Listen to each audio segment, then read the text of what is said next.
Good evening, gentlemen. Welcome to Man's Hour, episode 48 on dinosaurs. I'm very excited for this show. This is a pre-record. You guys will be listening to this on Thursday here, while I will be driving down to the second Shieldings event down in Nashville to meet up with a bunch of our guys. Having a big showing from the Old Glory Club down there. So in the meantime, I figured I would do a solo cast here and kind of give a lecture on something that, if you guys are fans of the channel, you indeed will know my extreme love for dinosaurs. So it is Dinosaur Appreciation Month, of course, in the month of June. So I was planning on doing a show like this for some time. And basically what I'm going to do here is just kind of give an overall, summary of dinosaurs, the different groups, and all that fun stuff. So let's get started. This is going to be a really fun one. I've got a huge presentation and lecture all drafted up for everyone. So hopefully people will find this educational to some degree. So let's get started. Let's pull this up right here. Boom. Here we go. So right at the start here, we've got all kinds of dinosaurs on here. Now, everybody knows like what a dinosaur is. You have the picture come up in your brain. You got the big long neck sauropods, the horns on the ceratopsians, the great giant tyrannosaurs, and the hadrosaurs with their weird crests, and the stegosaurs with their big plates and everything like this. But let's actually go into what actually is a dinosaur. What classifies a dinosaur as a dinosaur? Everybody knows about scientific names and all those things, about how we classify different things under certain, kingdoms, phylums, orders, classes, families, genuses, species, all that fun stuff. So what actually separates dinosaurs from all of their, kinds of animals? Well, first of all, what classifies a dinosaur? Well, dinosaurs lived in a certain time. Here we go here. A genealogic timescale here. Dinosaurs lived in a period known as the Mesozoic era, which is from around 250 million years ago to around 66 million years ago. All right. So to be a dinosaur, you have to live in this certain period of time. And of course, it's broken up to three sections: the Triassic, the Jurassic, and the Cretaceous, of course. More on this later. But yes, so to be a dinosaur, you first must be found in this geologic time period. Second thing, in order to be a dinosaur, well, actually, let me restate that. In addition to, dinosaurs weren't the only animals, during their time periods when they were ruling the earth. There were multiple other kinds of creatures. So people will say, oh, well, Red Hawk, what about these? We've got a bunch of sea creatures here. We've got big giant fish, and we've got nothosaurs and mosasaurs and pliosaurs and plesiosaurs and ichthyosaurs. And these are reptiles, right? They live in the same time as dinosaurs. How come they're not dinosaurs? Well, we're going to get into that in a second. They are not dinosaurs because they did not live on the land. And we're going to get into that here in a minute as to why it's important that dinosaurs lived on land and why they were so special. All right. So these guys, all of these species that you're looking at right here, your ichthyosaurs, your mosasaurs, your plesiosaurs, pliosaurs, all these things, they lived in the same period as dinosaurs. They are reptiles, but they actually do not share the same genetic history and lineage. Dinosaurs belong to a group of reptiles called the archosaurs, and the archosaurs had a common ancestor with dinosaurs, crocodiles, and pterosaurs. We'll get into pterosaurs in a minute here, but all these guys are actually descendants of snakes and lizards. These are not from the same, genetic lineage as dinosaurs. So even though they lived in the same time, they are not dinosaurs. So when people say like water dinosaurs, that is not correct. These are completely different animals, different bone structures. They come from totally different species. So no, not dinosaurs. On the same subject, here we go. We got pterosaurs. They come from the same lineage, archosaurs. We'll get to that in a minute here, but they lived in the air. They are not dinosaurs. And the big key difference, and we're about to get into that right here, as to what separates dinosaurs from all other kinds of animals, is the position of their legs. All right. Now, this is the big difference here. All right. So we got, as we see it, as I said right here, we got the archosaurs. So your crocodiles, your dinosaurs, pterosaurs as well are in this class of people right here. And what makes them so different to all other animals at the time is the position of their legs. We'll get into that in a second here. So take a look right here at this skeleton of a crocodile here. You'll notice the crocodile's legs are not positioned directly underneath its body. They're sprawled out to the sides. All modern reptiles also do this, aside from snakes, because they don't have any legs.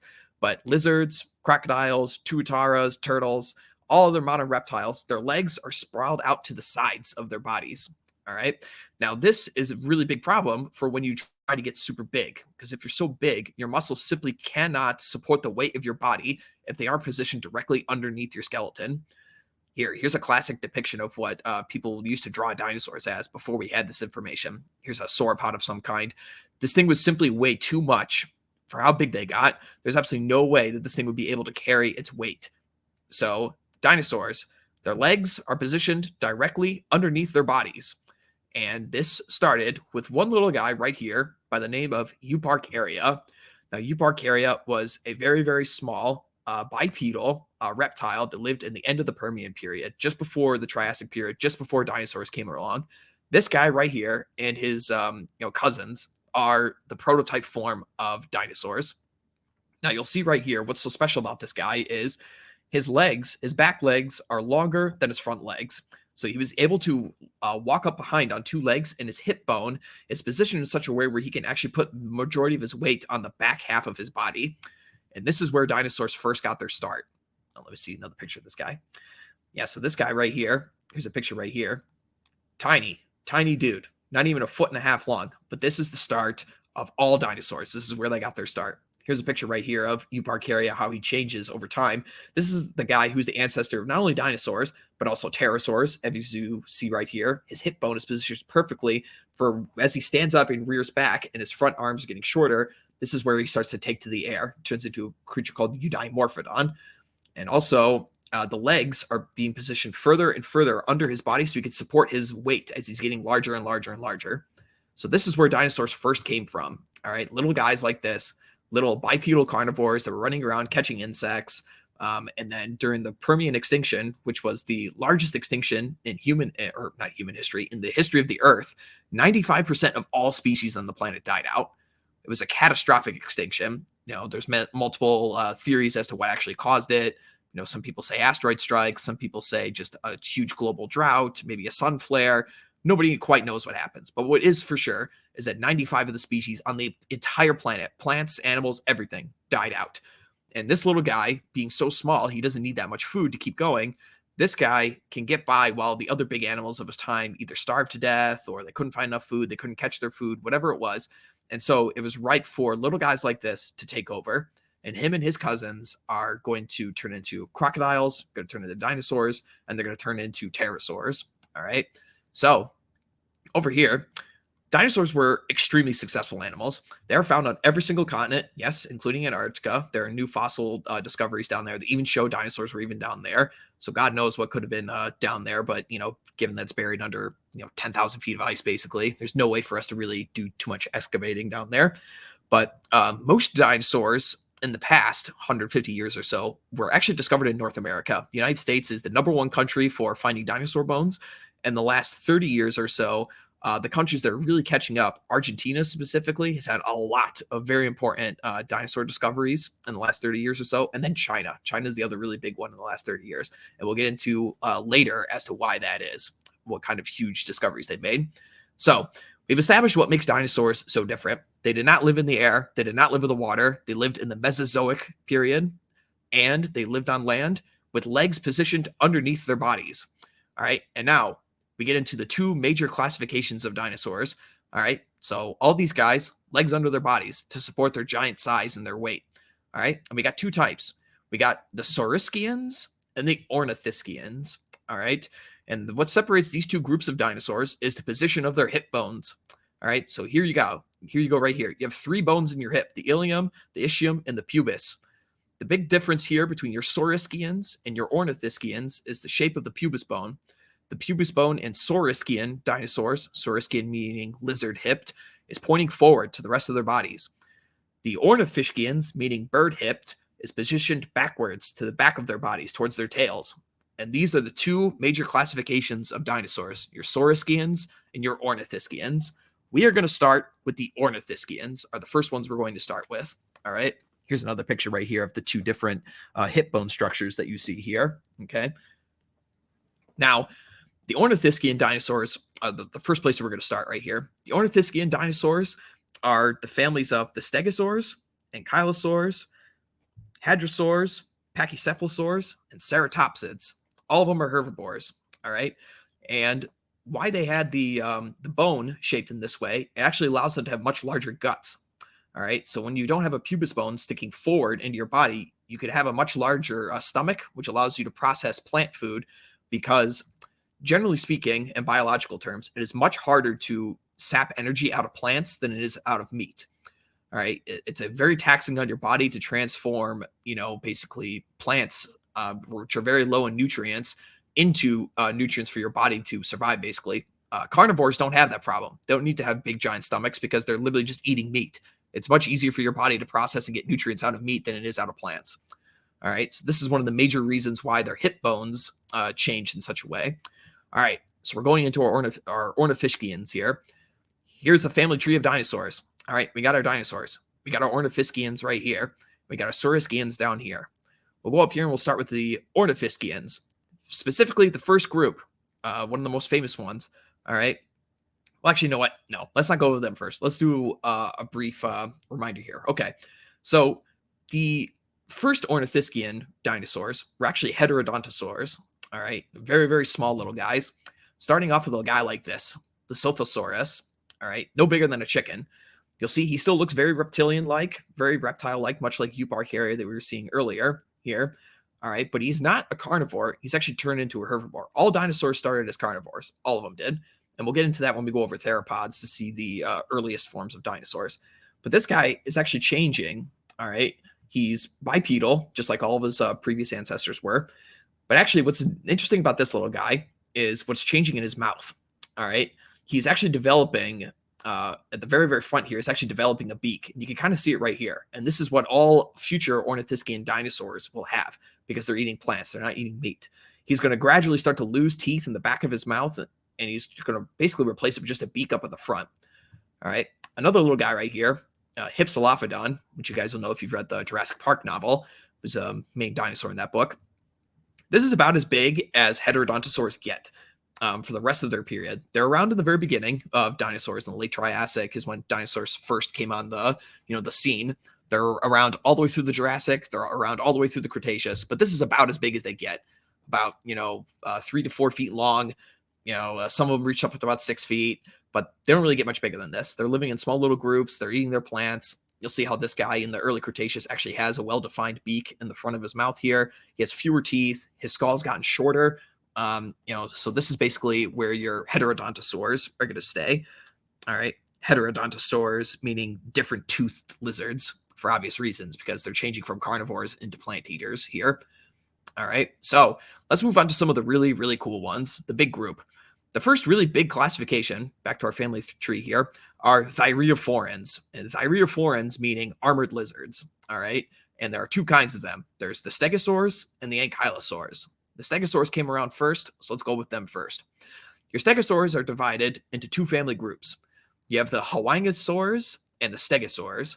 The huaynosaurs are the more basal of the group. They're the earlier ones, and they are specifically found in Asia.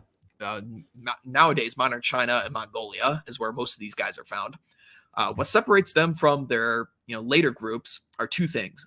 One, the huaynosaurs are almost all spikes. There are actually very few plates on them. They don't really get big, giant plates like you see on Stegosaurus and some of his relatives. Huaynosaurs in the early Jurassic to mid-Jurassic here are almost all spikes. You can see on their tails here. See how big this one is. Only about as big as a person. They don't really get too big yet, but they will get much bigger as time goes on. So they mostly have spikes as opposed to plates. They do sometimes have like small little plates on their backs and such. What's characteristic of a lot of huaynosaurs is a lot of them also had these weird shoulder spikes that jutted out of their shoulders. We're not entirely sure what they were used for. They could have been used for defense, but if they were used for defense, it doesn't really make much sense why they didn't have them on their back legs, but just their front ones. Some say they could have used them in territorial disputes, with other members of the herd. Like they would run up to each other and knock these shoulder spikes into each other, to assert dominance or to attract mates. We're not entirely sure, but this is the basal design of Stegosaurus. All right. And these guys for the next, the Stegosaurs are pretty much are the most diverse in the Jurassic period to the late Jurassic. Coming into the Cretaceous period in North America, they're entirely extinct. They had been outcompeted by other dinosaurs, which we'll go into in the future here. But in Asia, some of them did stick around until the early to mid Cretaceous. All right, is how long you had stegosaurs for. But they're most diverse and they were most abundant during the Jurassic period. There's still, ongoing discussions as to why that is. Why they decided to go extinct. A lot of people are arguing that there was a change in the plant life that they were consuming. So when the plant life changed, a lot of them got outcompeted and they couldn't find food. And so, other dinosaurs came in to fill the void. The other characteristic about these Hyoangosaurs is they have different teeth than the later Stegosaurs, which we'll go into in the future. They actually still have teeth in the back of their jaws. Later Stegosaurs do not. They lost the teeth in the back and they grew larger beaks in the front to snap their, the food, to snap the ferns, the branches, whatever it is that they were eating. So the two major distinguishing factors with these two groups, the Hyoangosaurs, they were generally smaller. They generally had spikes as opposed to plates on their backs. Most of them had these shoulder spikes, but the really big distinguishing factor is the teeth. The teeth is the big thing. Here's another one right here. This guy is Tujongosaurus. This one actually got pretty big for early Hyoangosaurs, around 20 to 25 feet long. This guy also had spikes throughout his entire body. The other thing as well that was unique about this guy actually is there was one skeleton that was found, and it's still ongoing to determine how many Hyoangosaurs had this feature. But Tujongosaurus actually had 6 spikes, called a thagomizer, on the end of its tail. Most Stegosaurs only had 4, but Tujongosaurus, Chunkingosaurus, Hyoangosaurus, all these early ones actually had 6, which is interesting. It's weird to think as to why they lost the additional pair of them in the future here. Like, let's see, let's go on to the next one here. Here is Kentrosaurus. Now, this actually is a species in the Stegosaur family. It's not in the Hyoangosaur family. This is in the Stegosaur family. Kentrosaurus was native to what is now Tanzania, and it's actually got fairly large for, an early Stegosaur. Again, around, 20, 25 feet long. These things weighed, at least a couple tons, so they were still pretty big. And Kentrosaurus still had the shoulder spikes. But what's the thing about Kentrosaurus is that it's got plates. These plates, I'll go into that when we discuss Stegosaurus here, the biggest one of the group. But Kentrosaurus is weird because there's a lot of these spikes, as you can see around its back here. They're transforming into plates. They're not quite huge plates like some of the earlier, some of the later Stegosaurs get. But this is interesting. It's kind of like a crossbreed or something, like a stepping stone, if you will. It's slowly moving away from spikes on the back to plates. And then when you get to something like this, Stegosaurus, the biggest one of the group, the most famous of the group, found throughout all of North America. This is one of the most common dinosaurs found in, Wyoming, Utah, all the Morrison Formation in the Western America. All right. Now, Stegosaurus has no spikes except the thagomizer on the end of its tail. It's got 4, and these spikes can reach up to 3 to 4 feet long, and they were used for defense. And we actually have evidence of this, that they were used for defense, because the main predators of this guy at the time, a carnivore by the name of Allosaurus, which we'll get into later, skeletons of Allosaurus have been found with pinholes in their thighs, in their legs, in their stomachs, in their rib cages, and the holes match perfectly with the spikes of Stegosaurus. They take the bone, insert it into the Allosaurus thigh, and it's a perfect match. So we knew that these guys were using these for defense. Why Stegosaurus grew such giant plates on its back and not spikes is a mystery. It also lost the shoulder spikes, which is weird. Nobody knows exactly why. You also notice in the front of Stegosaurus's mouth, it's almost entirely a beak. It's much, much more bigger, much more profound than some of the earlier ones. All right, so this guy was eating tougher vegetation, lost some of his teeth in the back because he didn't need them anymore, lost the spikes because he didn't need them. Maybe he only needed them for the tail, for defense. Or, personally, what I think these plates were for, I do subscribe to the temperature regulation, theory.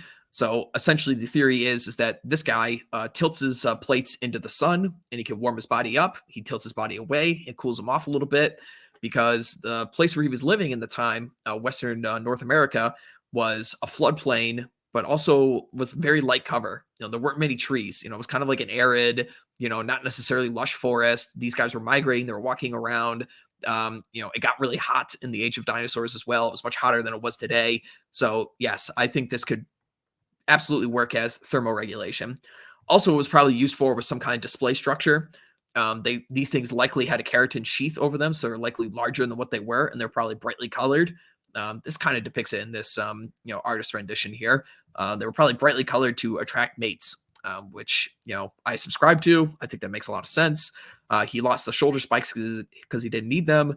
This guy got so big; he was the biggest of all stegosaurs, reaching over 30 feet in length, weighing several tons, and they were pretty successful. These guys were pretty common in his time. So that is the stegosaurs. The stegosaurs eventually got outcompeted. Like we said, they were completely extinct in North America come the Cretaceous period. Some species held on in Africa and Asia into the Cretaceous period, but by the extinction of the dinosaurs, they were all gone. By the late Cretaceous period, and 66 million years ago, all of them were extinct. None of them were left. Now, the next family in the thyreophorans are the ankylosaurs. They come in two groups, ankylosaurids and nodosaurids. We're going to start with the nodosaurids here. The nodosaurids are defined by they do not have clubs on the end of their tails. All right. The ankylosaurids did. They had big giant clubs on the end of their tails. These guys, Nodosaurus in particular, actually, the namesake of the group, actually is one of the most preserved dinosaurs ever discovered. And that's the picture here on the right. This is the actual fossil. This is the actual skeleton that was perfectly preserved and mummified. And what's even amazing in this case, and you can actually kind of see it here, skin pigment has actually been saved in this fossil. It's so wonderfully preserved that we can actually see the color of this guy. And this guy was some shade of brown, dark brown, light brown, something to the effect like that you see in some of these pictures here. So Nodosaurus, here's another picture right here is how big it is. Not super big. They only, 10 feet long at most. It's not super big. It had kind of broad. The spikes that you see in this picture right here, kind of artist rendition. We don't exactly know if they jutted out that far from its body on the side here, because again, like we have this preserved skeleton here. But yes, big armored body, good for defense, really soft underbelly. And it makes sense because this guy is pretty low to the ground. Here's another picture right here, the carnivore trying to attack it. But yes, these guys are armored. They had big beaks, like I was saying earlier. And these guys first appear on the scene in the early Cretaceous period. Some of the basal forms around in the Jurassic, but when they really get their start is in the early Cretaceous period. All right, so these are the nodosaurs. Now, some of them get really, really goofy, like this guy. This is Gastonia. Gastonia is a species of nodosaur. You notice no club on his tail right here. But what he does have are these giant spikes all over his body. He's got huge ones coming out of his back. He's got huge ones on his tail, got ones over the shoulders. So what this guy would probably do when he would defend himself is probably squat low to the ground and predators couldn't get at him because he's got all these spikes running around and things like this. So yeah, very difficult animal to attack, very difficult animal to, sink your teeth into, so to speak. So these guys became pretty successful, and some of them grew to very, very big sizes. We'll get to that in a minute here. Here's another species of nodosaur called Sauropelta. Again, a North American species, but this guy had giant shoulder spikes like this, several feet long, jutting out from his body like this. Still no club on his tail, but still very well defended, very well armored. You would not want to pick a fight with this guy. So those are a couple of the nodosaurids. And those were still around until the end of the dinosaurs, but they didn't really get as big as their cousins, the ankylosaurs. The ankylosaurids, here's one, Euoplocephalus. This is about as big as they'd get. 25 feet long, weighed several tons, big giant club on the end of his tail, which again, we have evidence that they were using for defense because the predators that were attacking these guys, most notably Tyrannosaurus rex, we find shattered hip bones, leg bones, ribs, everything, even tail bones, completely pulverized by what is basically a giant club or a mace. And the only thing walking around at the time that had that power were these guys. So they were using these club tails for defense, and they would swing it at the predator that was coming to get them and just would crush bones easily. So the largest of the group in the family is Ankylosaurus itself, the namesake of the group. All right. Big giant club tail, thick armor all around it. We aren't entirely sure if it had spikes like this design on its sides or on its back, or if it kind of just had osteoderms like this, where they were just, little thick pieces of bone there. We're not entirely sure what the exterior skeleton of it looked like, but we do know that this thing got up to about 30 feet long, maybe even a little bit longer than that, with several tons. They were extremely slow, very well armored. Even the eyelids around the eyes had armor on this thing. So the only spot it wasn't was the soft underbelly. So if a predator was to take this thing down, it was to attack it, you'd basically have to somehow flip it over on its side and get at its soft underbelly because there's absolutely no way you can get at it from above. So yes, these guys were successful plant eaters. They ruled the entire Cretaceous of North America and Asia. They were pretty common, definitely in North America, and they were, successful animals. Look at that big skull right there. Yeah, just a walking tank, literally. So, all right. So that's the two groups of the thyreophorans, the armored dinosaurs. Next, we're going to move on to the largest group of ornithischian dinosaurs, the ornithopods. This is the one that has the largest diversity and variety of dinosaurs in this group, in this family. And one of the first ones that I'm going to mention right here, there's so many to cover, I can't cover them all. But what I'm going to mention here is the second dinosaur ever discovered and ever described is Iguanodon or iguanatooth. This dinosaur in the early Cretaceous period was the most successful dinosaur of its day. You'll see how this guy is actually pretty similar to let me look around here. Where's that picture? Yeah, Hypsilophodon. So I was mentioning earlier about the heterodontosaurs. These ornithopod dinosaurs are the most similar to these guys. They kind of took this basal form and basically took it up to 10. Basically, they got huge. So let me go back to my picture here of iguanodon. Yes, so iguanodon reached about 30 feet long, which is pretty big, for a herbivorous dinosaur at this time. And this is the early Cretaceous period. And these guys were so successful. This design was so unbelievably advantageous to the changing environment that they colonized every single continent. This one species of dinosaur, iguanodon, was found on every single continent. They're found in Africa, they're found in Asia, they're found in Europe, they're found in Australia, they're found in North America. They're all over the place, these guys. And these guys will eventually transform into the family of hadrosaurs, and we'll get into that in a minute here. Most people will be familiar with these guys, but another quick fun fact about these iguanodons is when the dinosaur was originally discovered, they actually put the thumb spike on its nose because, it was in the late 1800s, early 1900s, and they figured it would just look like a modern day lizard. And after finding more and more skeletons, they found out that indeed it was actually a thumb spike. Some people say they used it for defense. Some people say they used it to tear down branches from the trees. Because as you'll see with these guys, as well as all hadrosaurs, is that their back legs are longer than their front legs.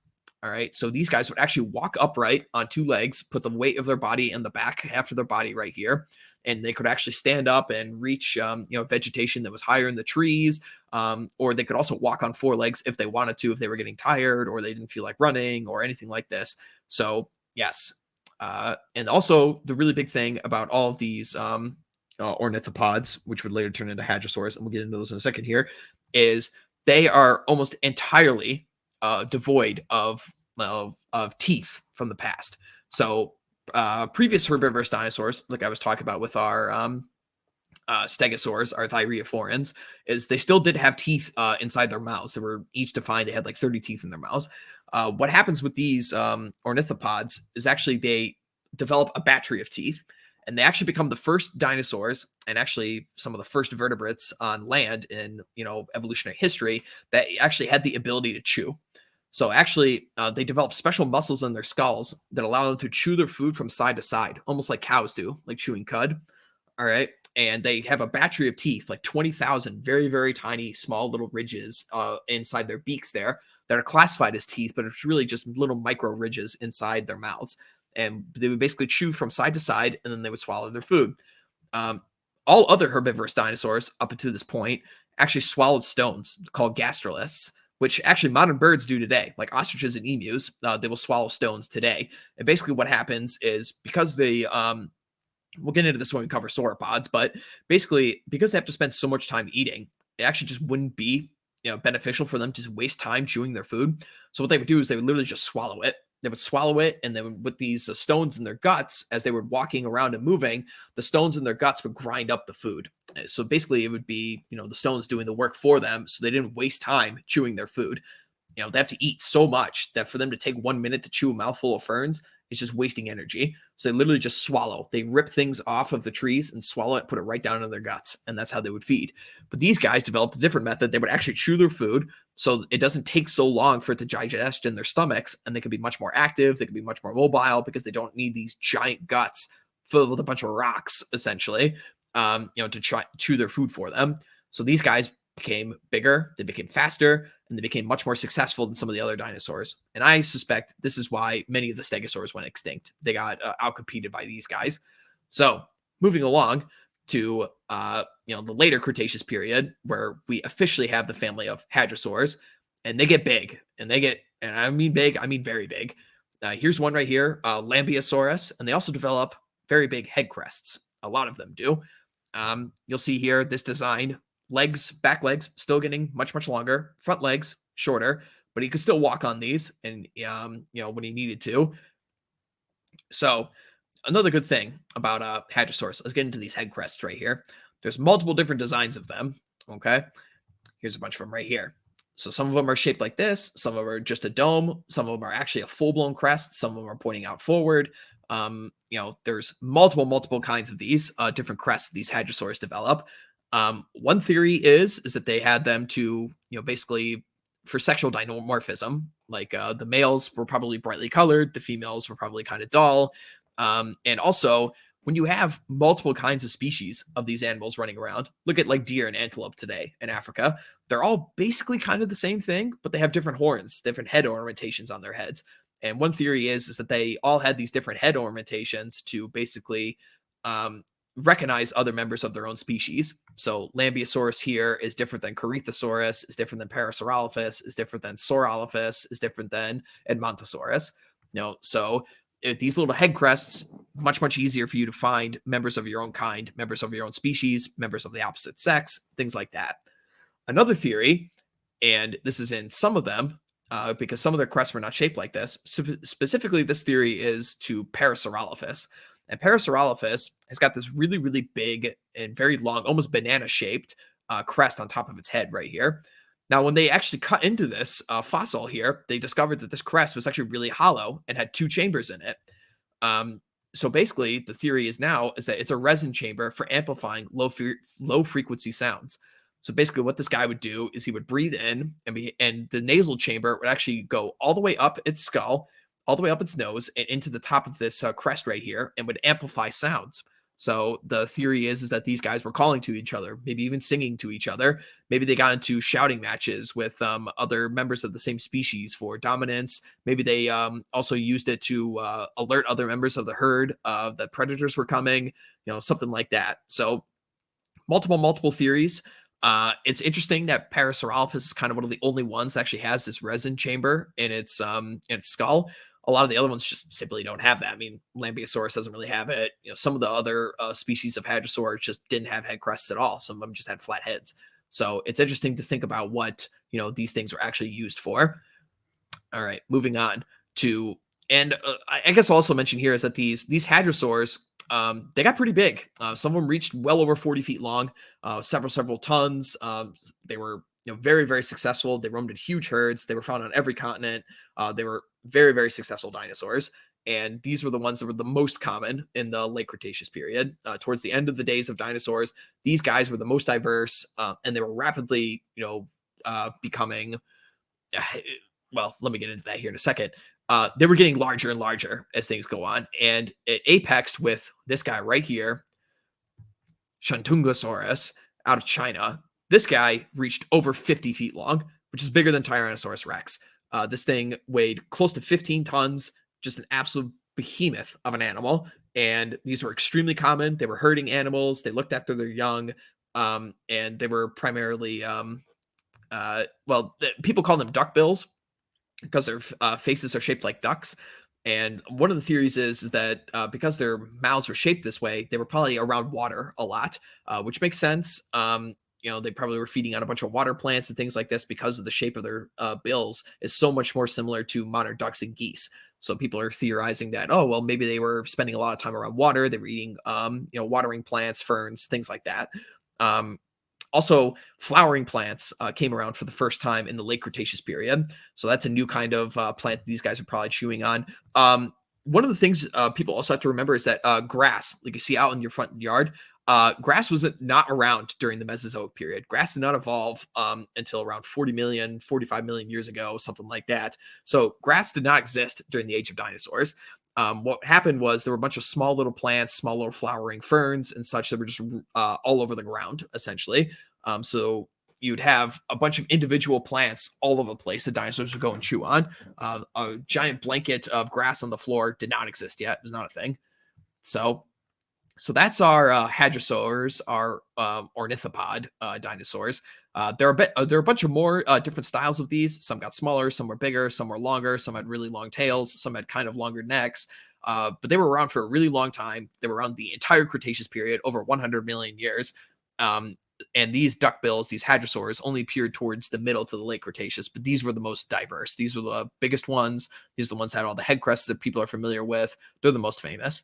So moving on to the next group in the Ornithischian dinosaurs. All right, we're now going on to the cephalades, referring to the head dinosaurs. And these are divided into two groups, of course. Back to where's my dinosaur family tree here? It's right here. Here we go. Marginocephali. All right, we got two kinds here. We got the Pachycephalosaurs and the Ceratopsids. Let's go through the Pachycephalosaurs first. Pachycephalosaurs, here's one right here. Here's the name stake, Pachycephalosaurus, meaning thick-headed lizard. All right, what distinguishes these guys from all other dinosaurs is that they all have these very strange domes on the top of their skulls. Some of them don't exactly have a dome like this. Some of them have little spikes. Some of them little bumps and ridges all around their heads, but all of them have something going on with their skulls here. For the longest time, it was theorized that they were using these domes on their heads. Sometimes they could reach up to 8 inches thick, so that's a lot of bone to be investing in, to put this on top of your skull right here. It takes a lot of energy to form a solid piece of bone like that would also have a keratin sheath over top of it. It's heavy for you to be carrying this on your head, and it just requires a lot of energy. So what were they using it for? Well, originally when they were discovered, people thought that, they must have headbutt each other with them, kind of like modern bighorn sheep or modern antelope and deer do. Now, there were some theories that came out in the last 15 years or so that were, casting doubt on this original theory. And I'll explain to you as to why in a second here when you look at some of these other ones. All right. Here's a really tiny pachycephalosaur. This is Homalocephalae. And this thing was native to Mongolia and China and such. Is there a size comparison to humans?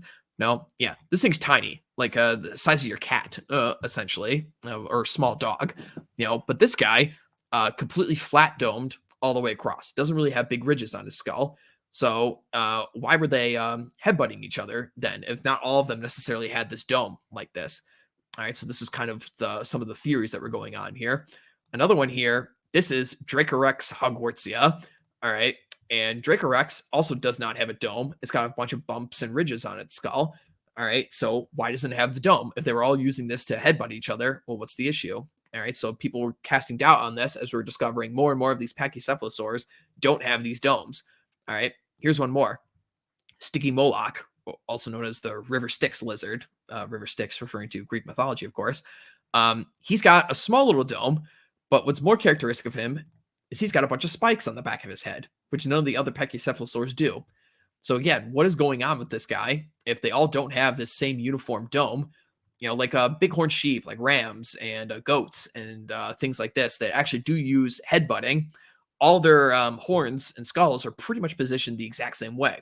So why is this one a little bit different? Why are all these a little bit different? Well, when people were casting out this theory, let me go back to my picture of Pachycephalosaurus here. People were theorizing that, well, maybe these skulls weren't used for headbutting because not all of them had it. And a couple paleontologists decided to cut into their skulls and look inside them and see what they were made out of. And when they cut open some of these skulls, they found that they actually were kind of quite brittle. And they actually, some people are theorizing that they didn't actually use them for headbutting because they thought that, this could result in concussions and broken bones and things like this. Within the last 10 years, new theories have come out to, again, show that these guys indeed were actually using these skulls to headbutt each other. What they've done now is they've done animatronic tests with the bones and everything. And I wish I had a picture here, but essentially, when this guy lowers his head to come running at you or running at a rival.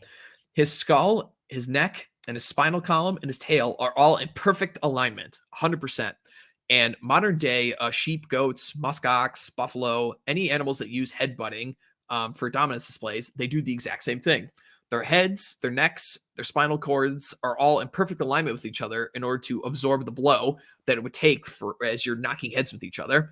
And when they've done these tests, they've shown that indeed these guys were using their their bones and their heads for hitting each other. Now, okay, well, what happens with all these other guys that actually don't have the ridges and the big pronounced skulls? Well, funny enough, a second skull of Dracoret's Hogwartsia was found in this time. And when they lined up the two skulls right next to each other, the little bumps and ridges in their skulls perfectly aligned with each other. So essentially, what would happen is these two guys would get close to each other. They would line up their heads against each other, and all these little bumps and ridges and spikes and everything like this would almost interlock with each other, kind of like modern deer antlers do. And they would essentially push each other and push each other and push each other until one of them would give up. And that is essentially now what everyone is theorizing with all of these pachycephalosaurs were doing with their skulls. They were headbutting with them. They were either pushing each other with them. They were doing something with them, much like modern deer, modern antelope, modern bighorn sheep. That's what they were doing with them. Now, these guys, the other thing you'll notice with them is that their skulls and their beaks and such, they have really short skulls. Their noses aren't really that long, or they're they're not very elongated like some of these hadrosaurs are here. Let me go back. These hadrosaurs, they have very elongated skulls. Some of them could reach up to 6 feet in length. Some of the really, really bigger ones. All right. They got long skulls, they got long bills, but these pachycephalosaurs, they do not. They're much, much shorter. And going on to the next family of dinosaurs, the ceratopsids, they also have much more, tightened up skulls like this and much bigger beaks. So look at the skull of this guy, this Pachycephalosaurus, and look at the skull of Protoceratops, the first ceratopsid. You'll see they're actually pretty similar. They got overhanging beaks in the front of their mouths. They got really short skulls. The thing that separates ceratopsids, and actually, I don't have a picture here, but all ceratopsids actually started off as bipedal animals, like Microceratus and such like this that you can look up.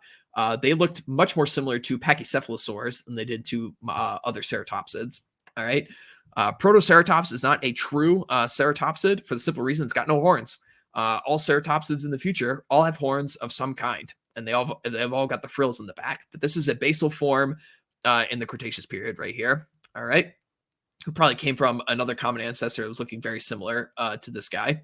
So even though this is a basal form of ceratopsids, they were still around until the very end of the Cretaceous period. So they were still successful in the biome of which they originally started, or they originated in Asia. But the future ceratopsids, when they migrated over to North America, they got huge. They developed horns. They developed really big frills. They became kind of the dominant plant eaters in the area. But in their home of Asia, they didn't really get too big. There are some new ceratopsids that have been found. Sinoceratops is one of the newest ones. That actually was about the size of some of the other bigger ones in North America. But other than that, they're very, very rare over there. They really don't get much bigger than this. So this is Protoceratops, about the size of a chicken, compared right next to him. 6 feet long, not super imposing, not really big, not big frill, not big horns, nothing like this. Just a very basal one. Now, the true ceratopsids, they're divided into two groups, the chasmosaurs and the centrosaurs. Let's start with the centrosaurs first.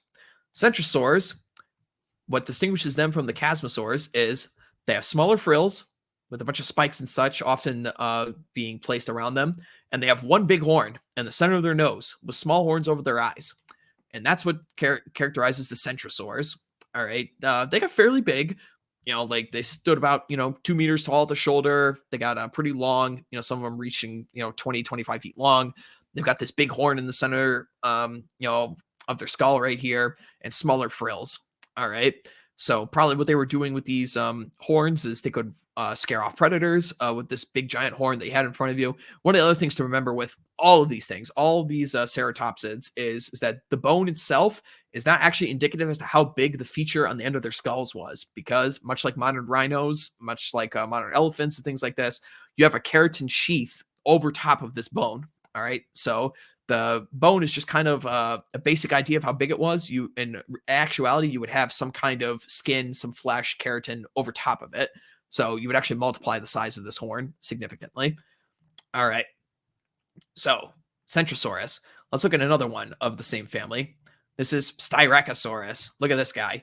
All kinds of spikes and horns and all kinds of stuff coming out of his skull right here. Still one big central horn over his nose, small horns over the eyes, or none at all. Bunch of spikes all over the side of his body. But this guy again didn't get too big. Only around 11 to 12 feet long, about 5 to 6 feet tall. They're not as big. The Centrosaurs in general do not get as big as the Chasmosaurs, and we'll get into that in a minute here. The Chasmosaurs were generally the bigger ones. The Centrosaurs were generally the smaller ones, although there were some pretty big Centrosaurs. Let's look at another one here. This guy's a weird one. This is Pachyrhinosaurus. All right. Now, Pachyrhinosaurus, or thick-nosed lizard, all right, has same thing like the rest of his Centrosaur cousins. He's got some spikes on the back of his frill. Not big horns over his eyes, but let me see if there's a picture of a skull on here. You can actually see the skull. No, there's not one immediately readily available, but you can kind of see in this bone structure right here. But he's got this big thick nose on the end of his nose here. Some people think it could have been a dome. Some people think it could have been entirely a keratin horn and wasn't necessarily a bone on the end of it. But whatever he had something on the end of his nose, which classifies him as a centrosaur. These guys got fairly big for centrosaurs, again, around that 20 to 25 foot long status, weighed a couple tons, got maybe around, 7 to 8 feet tall, so they were still, fairly decent sized animals. And of course, all of these guys I'm pointing out to North America, mid to late Cretaceous period, and they got very, very successful. Oh, actually, here's a good picture right here. Yeah, a bunch of different sizes of various ceratopsids. So now let's get to the Chasmosaurs. These are the ones that are much bigger and much more famous. So the namesake of the group, this is Chasmosaurus. About as big as some of the Endocentrosaurs I was pointing out a little bit earlier. They're only around like 8 to 10 feet tall, reached around 15 to 20 feet long, so not super big, but I mean, still bigger than any reptile that's living today. But the thing that's is different about Chasmosaurs as compared to the Centrosaurs is they've got horns above their eyes. Some of them have small horns on their nose, but the big thing that separates the Chasmosaurs from the Centrosaurs is their really big frills. They're huge. Look at this. Look at this. The frill of a Chasmosaurus here, huge, twice as big as the rest of his skull. Was probably filled with a bunch of air sacs and to keep it more lightweight, as well as it was probably brightly colored. Here's a picture right here, artist rendition right here. And they were probably used to attract mates, thwart off rivals, maybe scare away predators. Maybe it had like elaborate designs on it, like this one. Maybe like spooky eyes on the top of it or something to scare away a predator that was looking at them or something like that. But yeah, really big frills here. Okay, let's look at another one here. This is Pentaceratops. This guy is huge, absolutely giant. This guy is, wow, just look at the size comparison in this graph right here between how big this guy is and how big a person is. You'd basically have to stack 2 human beings on top of each other in order to reach the top of this guy's frill. He is huge. So big frill, big horns above the eyes, small horn on the nose. That is, what defines our Chasmosaurs, right? So, yeah, really big one, this Pentaceratops guy. Still some spikes on the frill, big spikes, so big horns. And here is the biggest one. The biggest one of the entire group, and undoubtedly the most famous, is Triceratops.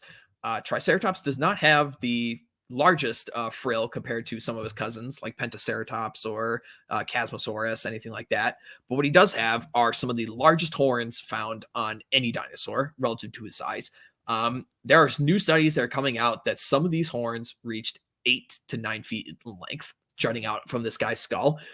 His entire skull alone is 7 feet long, from head to tail, or from beak to back of the frill is around 7 feet long, which is huge. These, it's unbelievable how big these things were. And they were extremely common, reaching around like 30 feet long. They weighed several tons. They lived in groups. And obviously these horns were used to, scare off predators and also probably for combat. You could easily see these guys running at each other, locking horns again, like modern day, modern day deer, modern day, buffalo, all things like that. So yes, so that's our, those are all the ornithischian dinosaurs, right? So let's take this off right here. And we are going to go into the next family of dinosaurs now. Bring up my other screen here. We are going to go on to the Saurischians. All right, let's go. The Saurischians refers to two groups, two main ones, the theropods and the sauropods.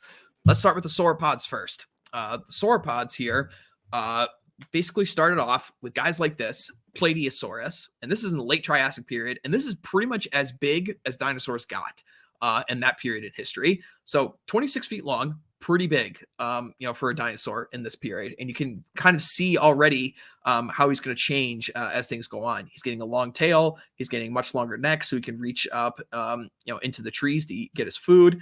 His back legs and his front legs are, changing. The back legs are becoming longer. The front legs are starting to lose, some of the claws and such. So this is the basal form. We call these prosauropods. All right. So he's not quite there yet, but because the main thing is that this guy could still actually walk on his hind legs. He's not bound by all fours and things like this, hence the reason why he's got a thumb spike. He was probably using it to pull down plants and things like this. But yeah, future sauropods would grow giant and they would not be able to stand on two legs and walk. They could have, it's possible they could have reared up, either to knock down trees or challenge rivals or scare predators or things like this, but they simply got too big and weighed way too much. They were not able to walk on two legs. So future sauropods were not able to do this. So the sauropods, the real ones, not these prosauropod groups, are broken up into two families. All right, the diplodocids and the macronidids. All right, so let's start with the diplodocids. These ones, essentially, the difference between the two of them is basically there are the long ones and there are the tall ones. So we'll go with the long ones first. This is Diplodocus, the namesake of the group. Probably one of the most famous dinosaurs you've probably ever seen. There are skeletons of these in museums all over the world. And this is really when dinosaurs start getting huge, really, really big. Diplodocus or Diplodocus, depending on how you pronounce it. This thing got up to 100 feet long. Huge, absolutely gargantuan animals. And they were found all throughout North America. They had these little whip-like tails. Some people suspect that they used them either to, swipe them at predators, to keep them away. Some people also suggest that while they were feeding, they would kind of twist the tail around them to communicate with other members of the herd. So they would whip their tail into strange shapes, or maybe they'd crack it, or maybe they'd entangle it with other members of the herd so they could know what was going on behind them. There's many theories, but yes. So Diplodocus, big long one. These species would turn into many different morphs throughout the rest of the age of dinosaurs. Diplodocus is around in the middle to late Jurassic period, and sauropods are around the entire rest of the age of dinosaurs. They are perfect for eating food at the top of trees, or maybe some of the longer ones. But all right, here's the other thing: the long sauropods, the Diplodocids, could coexist with the really tall ones because they were feeding on different things. So if you are kind of long and horizontal to the ground, you're kind of eating medium-sized brush, medium-sized trees. But the really, really tall ones, some of which are reaching, 30, 40 feet tall, these are the ones that are eating at the tops of trees. So because they're not competing with the same food source, they were allowed to coexist in the same environment. So let's look at some of the other Diplodocids. Here's Apatosaurus, formerly called Brontosaurus. Basically, the story around that, Apatosaurus was discovered first, meaning deceptive lizard, and paleontologists discovered a more complete skeleton and named it Brontosaurus, thunder lizard. And what ended up happening is some guy went through the museum, found the old fossils, noticed that they were an exact match to Brontosaurus, and they eventually changed the name because Apatosaurus got the name first. So Brontosaurus was discarded, and they went back to Apatosaurus. Apatosaurus got pretty big, 70, 80 feet long, pretty large, could reach up to 20 feet tall. Again, very, very big, much, much bigger than any animal alive today. I mean, bigger than a car, bigger than elephants, and these things were everywhere. They were the other thing that's characteristic of a lot of sauropods is they lived in groups. From our specifically out of South America these days. We find sauropods nesting egg sites, and we find that they lay eggs, in giant nesting areas, multiple members. So basically, they would return to the same area every year. They would lay eggs, kind of like modern turtles would. They would do mass laying and things like this because they were just simply so big they couldn't take care of their young. So when they would hatch, they would make a mad dash for the forest, the tree lines, whatever. And eventually, once they got so big, they didn't need to be protected anymore. They roamed with the herd. So they were much more. I forget, what is it? R selective or K selective? I forget which one it is. But yeah, they basically, sauropods did not care for their young like some of the other dinosaurs did. They laid many eggs in hopes that some of them would survive. They did not, care for their offspring like other dinosaurs did, which we have a lot of evidence now that actually most dinosaurs care for their young. It is very, very rare, actually. New evidence is showing us that dinosaurs would abandon their offspring. They're actually very, very caring parents. Most of them were. Sauropods seem to be the exception in that group.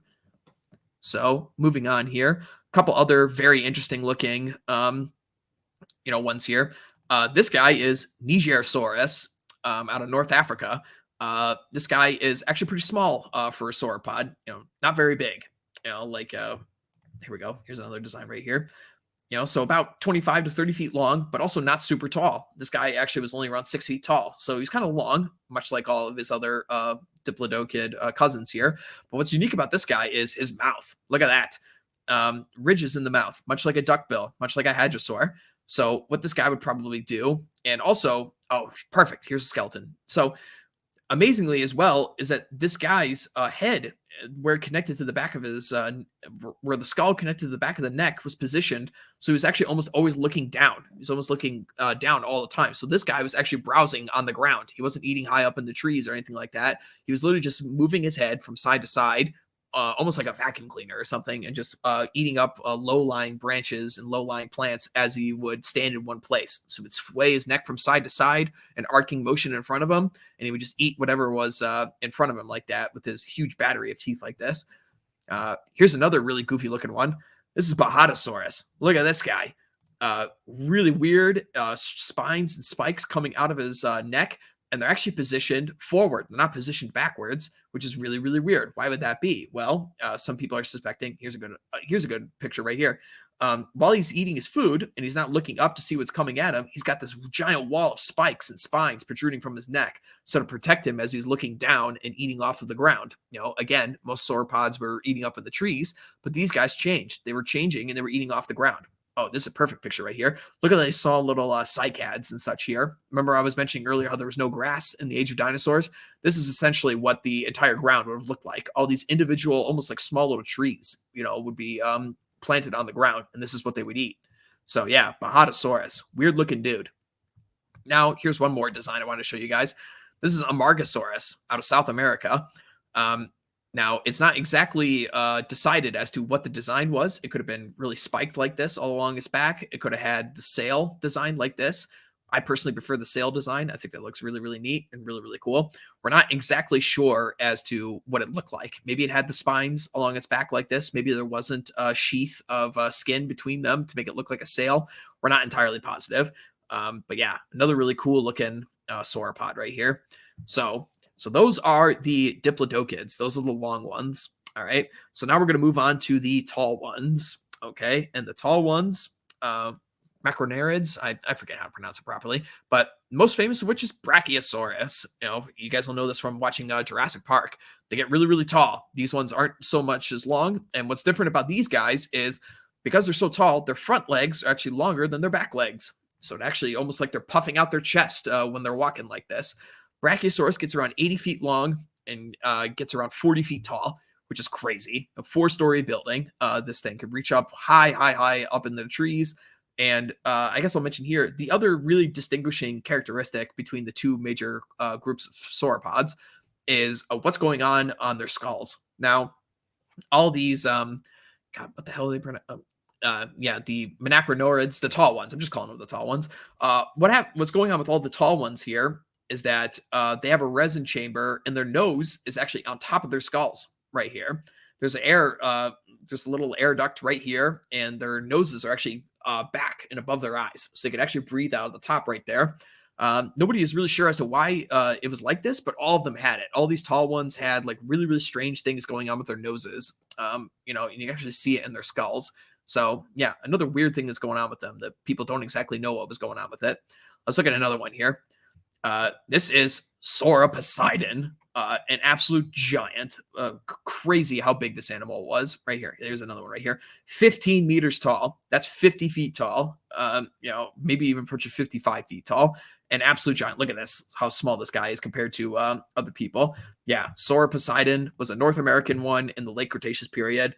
Just, it's amazing to think that these things were just living on our planet by their hundreds of thousands, by the millions. Our dinosaur species that we now know of is in the thousands at this point, but man, these things were around all over the place. And, during their time, they were very common. Just crazy to think how big these things were. Well, I guess I could go over now as to, well, how exactly do these things get so big? Well, one of the theories as to why they got so big, and one of the theories I personally subscribe to, and I was actually really, really surprised when the new documentary Prehistoric Planet came out recently. I was watching it. They adopted one of my theories that I've thought for a very long time. So remember how we're talking about these are Saurischian dinosaurs. The other Saurischians are theropods, all the carnivores.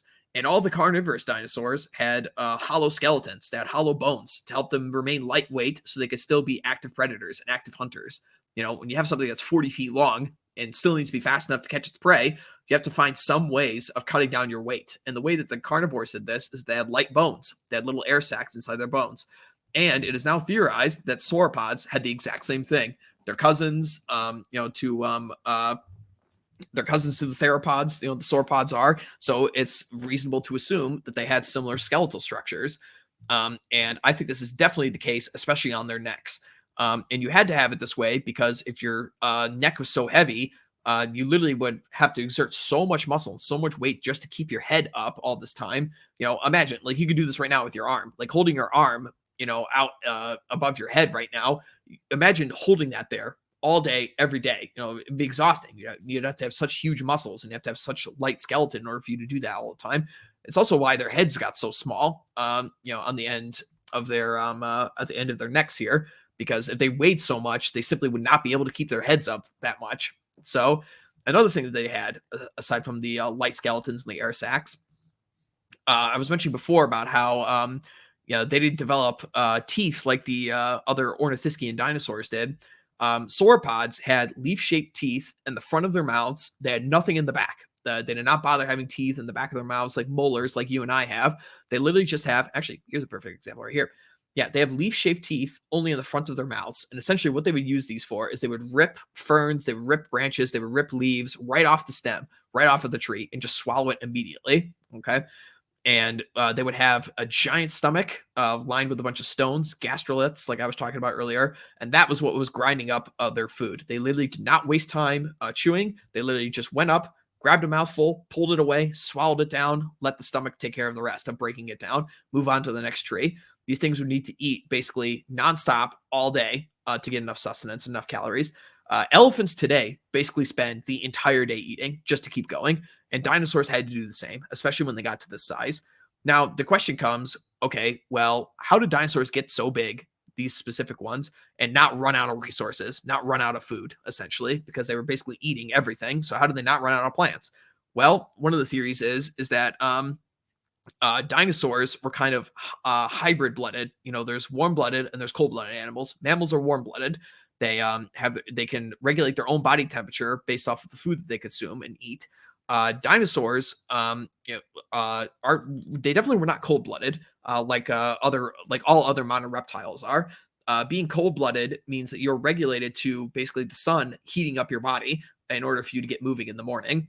Now, dinosaurs didn't do that because for a number of reasons. One, they existed near the poles. We know this now from finding dinosaur skeletons in very far north Alaska and even in Antarctica. So we knew dinosaurs were living in cold climates, and reptiles simply cannot survive in those cold climates if they were being cold-blooded. So we know dinosaurs weren't cold-blooded. We also suspect that dinosaurs weren't entirely warm-blooded either, because if they were warm-blooded, they would have to exert so much energy to keep their body temperature going, especially on a body that's this big, that weighs over 100 tons, some of which are over 150 feet long. Some of these sauropods, it would literally be impossible for them to consume enough food to keep the body temperature going. So what is now being proposed is that they were hybrids of some kind. They were hybrid blooded. And I suspect that this is exactly what was going on with sauropods. Because they were hybrid blooded, they did not need to intake as much calories as a warm blooded animal like an elephant would need. But they couldn't be cold blooded because they simply would not be able to move. Their bodies were so big that the sun actually would not be able to heat up all the way down into their internal organs, because their skin was so thick, their ribs were so big. They literally would not have been able to move. So they had to have been some kind of hybrid blood, which means that they got maybe some of their external heating from the sun, but not all of it. So that is a theory as to how these things got so big. Let's move on to the biggest ones of all time. A specific family of these tall ones called the titanosaurs. These are the biggest animals that have ever lived in the history of the earth, and they were extremely common. They lived all the way up until 66 million years ago at the end of the age of dinosaurs. They were found on every continent where sauropods were found at this point, in North America, in South America, in Asia, in Africa. Sauropods were everywhere, and they were huge. So the biggest one that we know of right now is Argentinosaurus. Argentinosaurus being this green one in this graph right here. Argentinosaurus reached over 100 feet long and weighed over 100 tons. An absolute monster, leviathan of an animal, would shake the ground when it walks, and these things roamed in giant herds. Again, we know this from the egg-laying sites, in South America, which are extremely well preserved. Their eggs are about the size of basketballs and soccer balls, giant eggs. And they laid, thousands of these in these, egg-laying areas. All the females would lay them all at once in order to cut down on predation. Because when you hatch so many eggs at once, kind of like modern sea turtles, there's just so many hatchlings, and the predators literally can't eat enough of them. So at least some of them will survive. But yeah, they got huge. So here's a picture right here of the longest ones right here. Longest ones, it kind of goes back and forth between, things like a Supersaurus, Sauroposeidon, Argentinosaurus. And the reason why we don't exactly know how long some of these things are, we do know how much they weigh, because we have size of their skeletons and things like that. We know that much. But the reason why we don't know exactly how long they are is we don't know the precise spacing between the bones in their vertebrae and their backs. Now, people will know this right now if they have back problems or need back surgery or something like that. You develop back pain when the vertebrae in your spine, when the cartilage between the two of them deteriorates and the bones are actually rubbing right up next to each other. All right. So all vertebrates have cartilage between their vertebrae, but we don't exactly know how big the gap was between each of the dinosaurs. And when you have a dinosaur that has 100 vertebra throughout its neck, its back, its tail, everything like this, that 1 to 2 inches makes a difference. Is it 1 inch? Is it 2 inches? Is it 3 inches? Is it 4? We don't know. And so that's why we have different size estimates as to how long these things were. So some of the best estimates say that they reached lengths of 160, 170 feet long. Is where some of the estimates are reaching.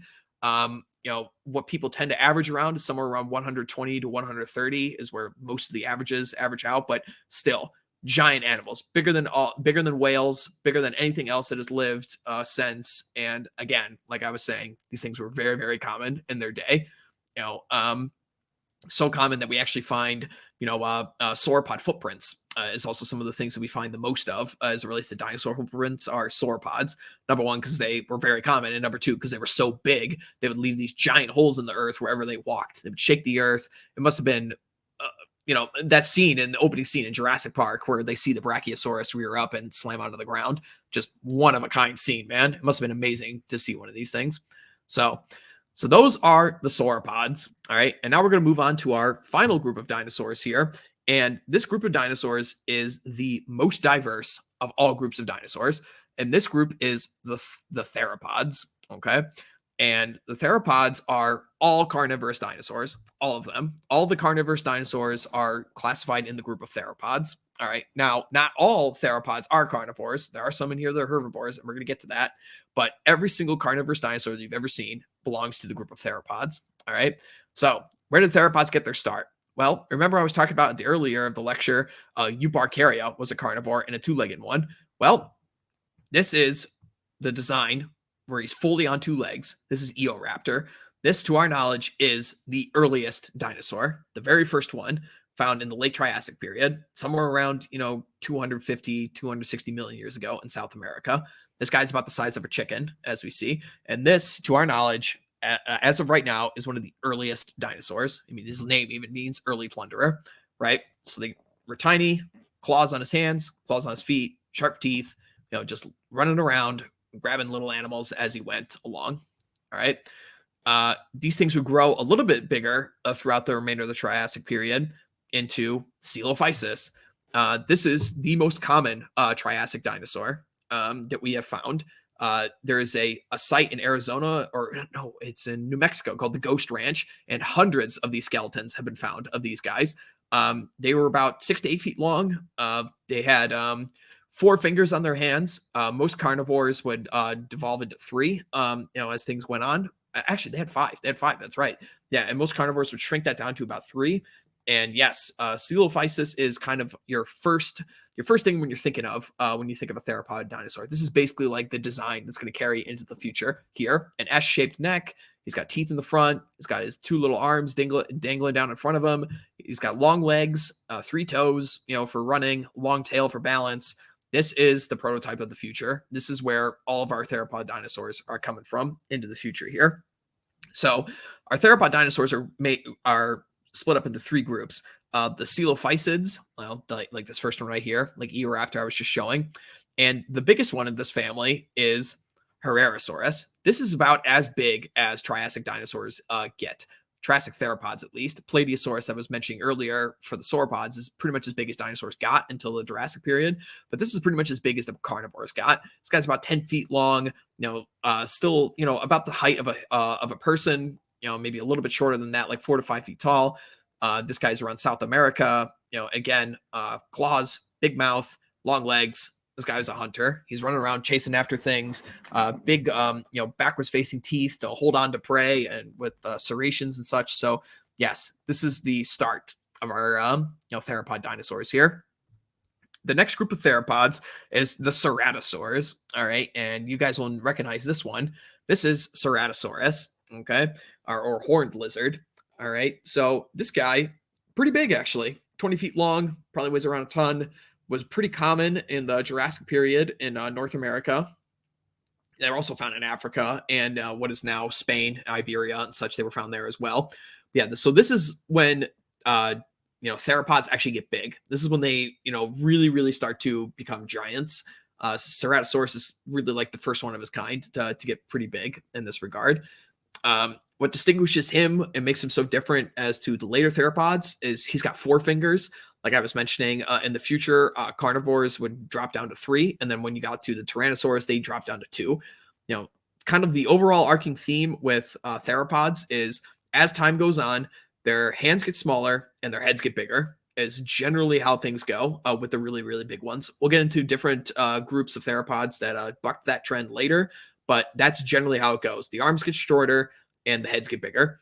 Ceratosaurus turns into a group of dinosaurs called the Abelisaurids, and they become much, much, much more rare after the late Jurassic period. They kind of had their heyday with this guy, pretty much like the as big as they get.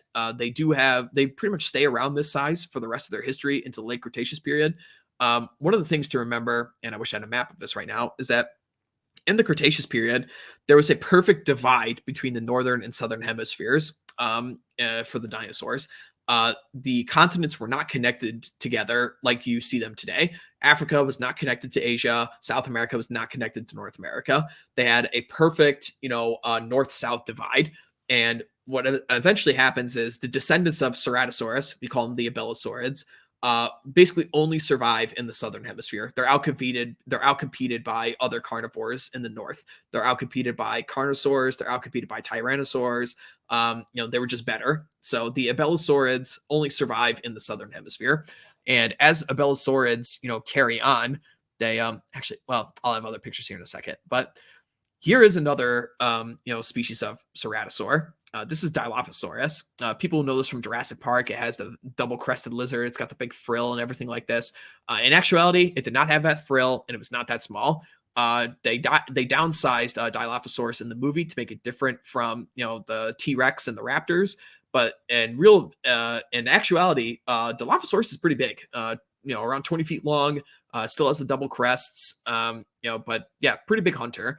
One of the themes here with all these ceratosaurs is that a lot of them have these head crests and 4 fingers. See, Dilophosaurus got 4 fingers still. All right. Now moving on to kind of like the last, I would say, of the ceratosaurids, and I was mentioning the abelisaurids. One of the last abelisaurids is Carnotaurus, meaning meat-eating bull. It's got 2 big horns over its skull right here. And one of the themes of these abelisaurids is as they evolve more, their skulls get shorter and shorter and shorter, and their arms get tinier and tinier and tinier. People think Tyrannosaurus Rex has tiny arms. Carnotaurus has the smallest arms to body size of any dinosaur. Look at these things. They are so tiny. Like, they're not even a foot and a half long on this thing. They are minuscule. But this is pretty much as big as abelisaurids get for the rest of their history. Still pretty big, modern wise, bigger than you and me for sure. Still a pretty dangerous dinosaur.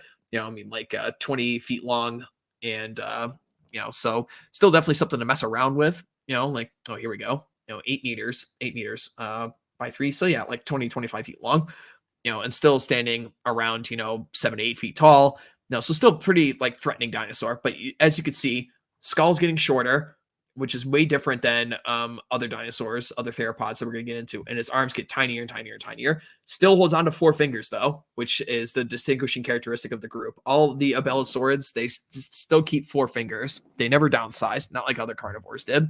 But yeah, really, really tiny arms, really short skull, big horns above his eyes is, the big distinguishing characteristic with this guy. Maybe they butted heads with each other, like right here in this design. Maybe they did it for territorial displays or something like that. No one exactly knows. But yes, so that is the second family of theropods, the ceratosaurs. Now, the next family of theropods, this is the most diverse one. This is where all of the other ones are. And this one is called, what is it called? The Titanosaurs. Yeah, weird name. All right. And this is kind of the crossbreed between the two of them here, between the ceratosaurs and the titanosaurs. And this is Cryolophosaurus. This guy, funny enough, is discovered in Antarctica. All right. Is one of the first ever dinosaurs discovered in Antarctica, and still gets pretty big. 20 feet long, about the size of Dilophosaurus. It's got the crest on top of its head here. All right. Very, very interesting one. Like almost like a dome shape or a fan shape or something like that. Very, very weird, but Cryolophosaurus is kind of like the missing link between the ceratosaurs and what would later come on to be, the titanosaurs. Okay. So when we get into the actual titanosaurs here, you come to a family called the carnosaurs. The carnosaurs are the species of meat-eating dinosaurs, the species of theropods that are going to be the top predators in most of the world up until the late Cretaceous period. So all the way through the Jurassic, all the way through the early Cretaceous, all the way through the mid-Cretaceous, if you're running into a top predator somewhere, it's going to be a carnosaur. And most of the carnosaurs will take their body design off of this guy, Allosaurus. This is the first true big meat-eating dinosaur. Allosaurus reached up to almost 40 feet in length, almost the size of Tyrannosaurus Rex, into the mid to late Jurassic period. And this is the body design that is basically going to stay around in most of the big theropods until, the end of the Cretaceous period. So for the next 150 million years, the big theropods are basically going to look like this guy, some form of this guy. Long legs, 3 toes, 3 claws, big skull, serrated teeth backwards. Sometimes they have horns on their skulls, but not remotely as big as Carnotaurus or Ceratosaurus or anything like that. So this is going to be your basic design of, carnivorous dinosaurs for a very, very long time, at least in the big ones. You get giant forms of this in South America with Giganotosaurus, which is a giant, over 50 feet long, weighing close to 12 tons, huge dinosaur, bigger than T-Rex. So you'll see basically a updated form of Allosaurus and Giganotosaurus. You'll find one called Carcharodontosaurus in North Africa, which is basically a form of Allosaurus, also bigger than Tyrannosaurus Rex. No, so yes, this is basically the design you're going to get for the rest of the period. Now, there is an offshoot of this guy called Megalosaurs, and this is a picture of Megalosaurus. Now, what's special about Megalosaurus is it's the first dinosaur ever discovered, ever found, is Megalosaurus. And originally, when they found it in the 1850s, they basically gave it the design of a giant, lizard, something like this. Obviously the design was very, very wrong, but they had, they actually still have these, here in Crystal Palace statues in the UK. They've got them in, they still keep the original designs, of what they thought this animal looked like. Obviously, this thing was much more closely akin to something like Allosaurus, but what separates Megalosaurus from Allosaurus is his arms are slightly longer and his skull is also slightly more elongated as well. Okay, so what ends up happening with these megalosaurs is that they eventually turn into, over the next 100 million years, they turn into the spinosaurids, or the fish-eating dinosaurs. So things like Baryonyx, Suchomimus, Ichthyovenator, Irritor, things like this. And then, of course, the biggest of the group, which also happens to be, as of right now, the largest carnivorous dinosaur ever found, is Spinosaurus itself, Spinosaurus aegypticus. All right. This thing is giant. Spinosaurus, by some estimates, reached 60 feet long and reached 13 meters high. A giant, giant, giant animal. Just crazy to think how big this thing was. So there are many different designs of it as to what people thought about, what its niche was. There are new designs to suggest it spent most of its time in the water, aquatic wise. Some designs have even given it this big fluke and everything like this. I don't think that's true. I think it would. I think the designs would be far more different on its tail if it did have that fluke like this.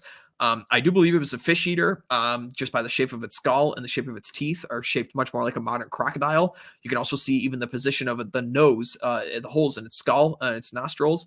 Let me see if I can have a better picture of it here.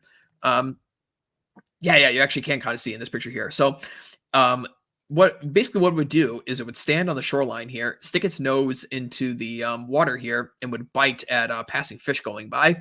Fish obviously were there were fish that were much, much bigger, during the age of dinosaurs than they did today. But you can actually see it on the skull right here. Its nose is actually positioned halfway up its skull. So that would make sense. It could actually breathe still while it is, sticking its head in the water there. So it could still breathe. It would stick its head in the water, grab at fish, when they would swim by, and that's how it would eat. Lived in North Africa, which was very lush and green at the time. And also, what are we doing with this sail here? None of the other species in its family had this, which is very odd. Could have been used for thermoregulation, like we were talking earlier with Stegosaurus. Maybe could have been used to boss around other, members of its own kind. Could have done that as well. Not quite sure. But yes, Spinosaurus, the biggest carnivorous dinosaur, the biggest theropod that we know of at this time, approaching almost 60 feet long, standing around 13 feet tall. This thing is giant, absolutely huge, standing close to 20 feet tall if you include the sail along its back. So yeah, the biggest dinosaur by far. But they went extinct. All of them, all the fish-eating dinosaurs went extinct sometime around the Middle Cretaceous period. They did not make it to the end of the Age of Dinosaurs. There must have been some kind of shift in the environment, and they just simply died out. They couldn't compete. They couldn't rely on the giant fish stocks anymore, and they went extinct. So this paves way. I was mentioning earlier how the Carnosaurs were the big ones. The Allosaurus and its descendants were the big dinosaurs for most of, the Cretaceous period up until the end. Well, it just so happens that another species, another family of dinosaurs, another family came around and decided to outcompete the Carnosaurs in the northern hemisphere. They did not spread to the southern hemisphere because they never developed there. And this family, of course, is the Tyrannosaurs, the tyrant lizards. Now, Tyrannosaurs started off in what is now China, or the earliest form of Tyrannosaur that we have found is a guy like this. This is Guanlong. This is the Middle Jurassic period. Not much bigger than a human being, has a big crest on its head, much like Dilophosaurus and Cryolophosaurus I was mentioning earlier. Okay. Now, what's different about this guy and what is eventually going to make Tyrannosaurs be the dominant predators in the northern hemisphere. They outcompete everything else. Is the shape of their skulls, specifically the shape of the back of their skulls. They all start to develop very, very thick muscles in the back here to give them immense crushing power. Okay. Most of the carnosaurs, what they would do is they would grab onto their prey, shake it, almost like sharks do. They have very, very serrated teeth, very, very sharp. And basically, what they would do is they grab onto it, pull away a big chunk of flesh, and just watch the prey bleed to death, essentially, is what would happen. Tyrannosaurs develop a different hunting method. They develop very, very strong, very, very robust skulls, very, very straight and dagger-like teeth, almost more like bananas as opposed to steak knives. All right. And these teeth, what they would do, they would grab onto the prey and they would literally squeeze it and crush it to death, crush all the internal organs, crush the neck, crush the windpipe, and just one killing bite, kill their prey. And it was a very, very efficient hunting method. And as you know, they would develop from guys like this, they would get huge, huge, huge skulls and small, small, small arms. I was mentioning how all the carnosaurs until the very end had 3 fingers and 3 claws. Tyrannosaurs eventually got very, very small arms, not as small as the Belosaurids, but they also developed all the way down to 2 fingers. You know, they were becoming less and less reliant on using their hands for grasping and catching prey, and more reliant on their heads. So, Guanlong is the basal design of a tyrannosaur. When you move up into the early Cretaceous period in China, you have a very oddball tyrannosaur that I want to show off here. This is Eutyrannus. And what makes Eutyrannus so special is it is the first concrete evidence of large carnivorous dinosaurs having feathers. Eutyrannus, when the skeleton was found, there were impressions in the rock and on its bones proving that this dinosaur had feathers. Now it's not entirely sure if they were what kind of shape the feathers were. Most people are designing them kind of like downy feathers, not like giant, fluffy ones like a modern day bird would. But actually, here's a pretty good design of it right here, almost kind of like shaggy looking, short feathers. But yeah, so this guy, he had feathers, which is very interesting for a tyrannosaur. Now these things still got pretty big, 30 feet long. Tyrannosaurus Rex obviously would get much bigger. But this guy in the middle to early Cretaceous period, he had feathers. So this is now suggesting that perhaps, the later Tyrannosaurs did have them as well. T-Rex is actually still a pretty rare dinosaur. So we actually do not have the best well-preserved evidence to suggest if it did or did not have feathers. But we do know for a fact that Eutyrannus, which is in the same family, did have feathers. This is absolutely a fact at this point. So whether the tyrannosaurs that moved on to North America shared this feature, we don't know. But it is, something to think about in the future here as we look for more discoveries. So that's what's notable about Eutyrannus. Now, moving into North America, because at the time there were island hoppings and there were there were land bridges connecting Asia and North America. So funny enough, you had the ceratopsians, the therizinosaurs, the pachycephalosaurs, the tyrannosaurs, the ceratopsids. They all migrated from Asia into North America. And they outcompeted all the other dinosaurs that were living there, established new sizes, and they got huge. They got really, really big. The biggest ceratopsids, the biggest tyrannosaurs were all found in North America. They were not found in Asia, where they were originally found. So when they conquered a new area, they outcompeted all the dinosaurs that were there, and they got huge because there was nobody there competing with them anymore.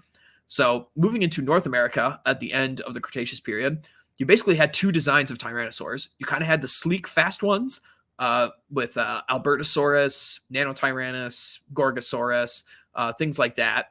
And they were pretty big. Some of them were approaching, 30, 35 feet long. They still got, every bit of, 10 feet tall, 11 feet tall, and they were big. And Albertosaurus here is the most common one that we find. What's notable about Albertosaurus is not just its size, but it is actually the first concrete evidence we've ever found of tyrannosaurs living in family groups. Multiple Albertosaurus finds show multiple tyrannosaurs in the same place at the same time of varying ages. And this is pretty good evidence to suggest that tyrannosaurs lived in family groups. They had young ones, they cared for their young, they were pack hunters. These guys had much longer legs relative to their bodies than Tyrannosaurus Rex did. So it is suggested that these guys were hunting different prey than T-Rex was. So they maybe were hunting faster dinosaurs, which is why they needed longer legs and they were more pack hunting oriented. Now, when we move on to, and they were existing in the same time as T-Rex, not necessarily overlapping territories, obviously, because carnivores don't tolerate other carnivores living in their own territory. You see this with lions and leopards today. Like if a lion finds a leopard in his territory, he'll just kill him if he has the opportunity to catch him. He'll just kill him. He'll fight him, rip him apart. Carnivores do not tolerate other carnivores in their exact environments. Now they're very competitive in this regard. So moving on to the big one, the man himself, the tyrant lizard king, Tyrannosaurus Rex himself. T-Rex at the time was when it was first discovered, was the largest carnivorous dinosaur that we had found. It has now come out that there are at least half a dozen, if not a dozen, carnivorous dinosaurs that were bigger than Tyrannosaurus Rex. But T-Rex by far, and this is still known, has the strongest bite force of any animal that has ever existed in the history of the planet.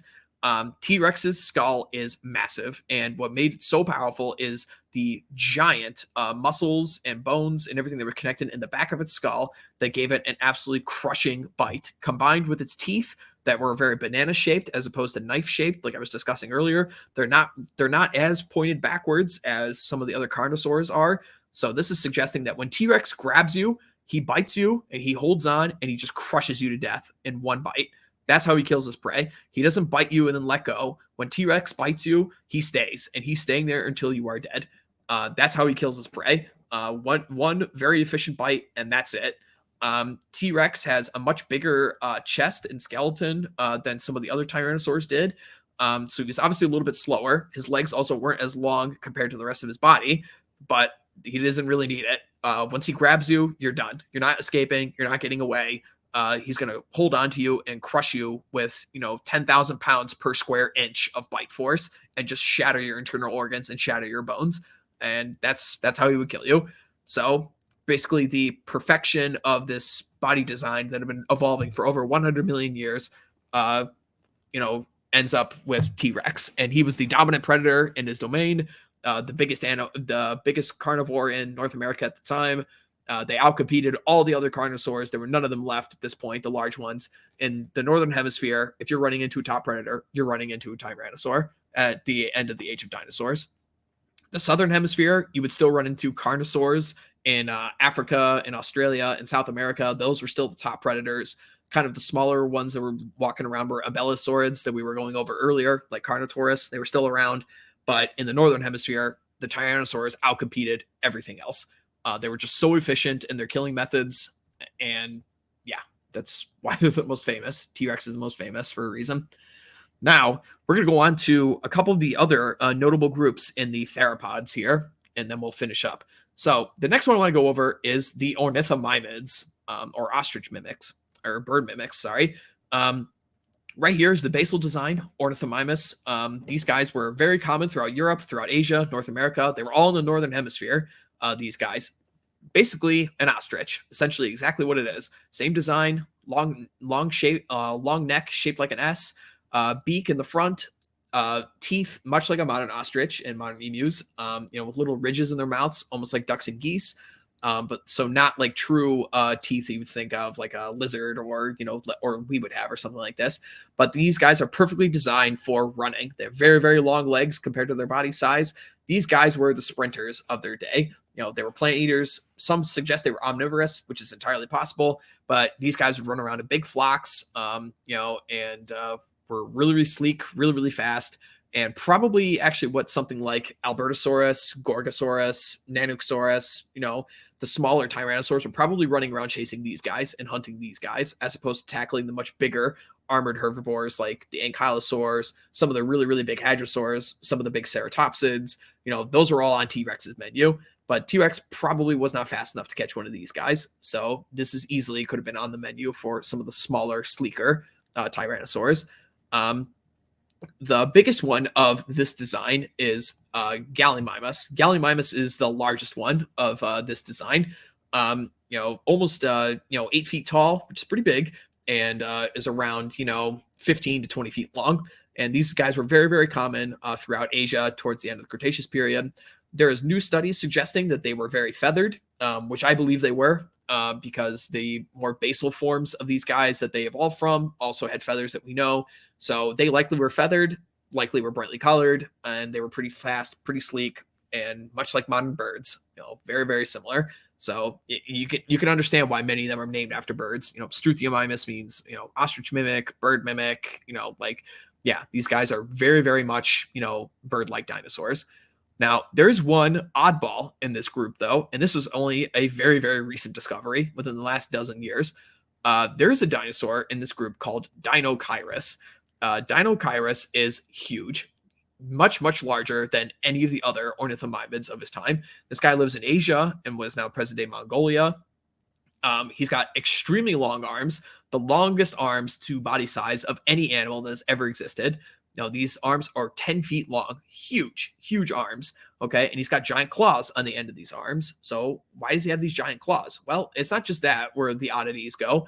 He's got this giant hump in the middle of his back, almost like a little bit of a sail or a spine, but it's actually all bone. It's not a, individual ridges like that, like you would see on like Spinosaurus or something like that. It's just this big dome that he's got in the middle of his back. Nobody really knows why that's there. And also, to make things even more odd, take a look at this. He's got a duck bill on the end of his snout, much like the hadrosaurs. So what was this guy doing? Well, people suggest now that basically what he would do is he would stand in the water, much like this, use his very long arms to reach down into the water to pull up these water plants. And much like a duck, because his bill is shaped like that of modern ducks, he would just eat the water plants. And you'd have the water, he'd have his arms go out, dredge the water, pull them up, and then eat them. And that's what he did. And this guy got huge, by the way. This guy stands every bit of 15 feet tall, huge, huge animal. Now, and also like reaching 30, 35 feet long as well. So this guy got big, and there's nothing else like this in any of the other ornithomimids. It's very bizarre as to why this guy, evolved this way and why he was shaped this way. Just an absolute goofball. Very, very strange looking dinosaur. Very, very unique. So those are the bird mimic dinosaurs, the ornithomimids. Now we come down into their sister group, of like Dinochirus and something. We call them the therizinosaurs. All right. And these guys are also very, very odd. I was talking earlier about how all carnivorous dinosaurs are theropods. Well, not all theropods are carnivores. The group of therizinosaurs with these giant claws, again, with huge 10-foot long arms and huge claws, some of which were 3 feet long.